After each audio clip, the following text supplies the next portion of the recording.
Par ordonnance numéro 001-PR-2025 en date du 13 janvier 2025, Mahamad Zen Bada, condamné en 2012 pour faux et usage de faux, ainsi que pour détournement de deniers publics, bénéficie d'une amnistie générale.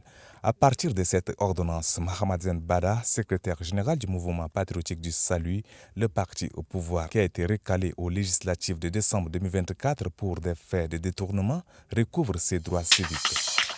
Le secrétaire d'État à l'Éducation nationale Maïdé Hamid Loni est arrivé à Faya Lajo pour diagnostiquer les problèmes éducatifs dans l'Académie du Nord.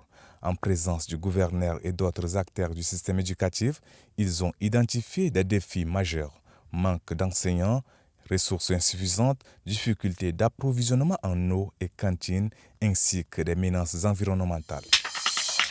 Le docteur Abderrahim Awad Ateb, ministre de l'Élevage et de la Production animale, a été accueilli ce lundi 13 janvier 2025 à Amtiman, chef-lieu de la province du Salamat, par le gouverneur Abdoulaye Ibrahim Siam et ses collaborateurs. L'objet de sa visite est de suivre l'avancement des campagnes de vaccination réalisées et de sensibiliser les éleveurs concernant la première campagne de vaccination destinée aux chameaux prévue dans la région.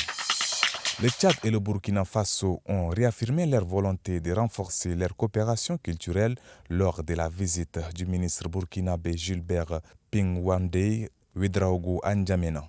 Cette rencontre en préparation de la 29e édition du FESPACO a permis d'échanger des messages entre les présidents des deux pays. Au Soudan, l'armée régulière est entrée dans Ouad Madani ce samedi 11 janvier, capitale de l'État d'Al-Dezira, située au sud-est de Khartoum. La ville était sous le contrôle des paramilitaires des forces de soutien rapide du général Emeti depuis un peu plus d'1 an. L'événement représente un succès d'importance pour les hommes du général Brouhan dans le sud du pays.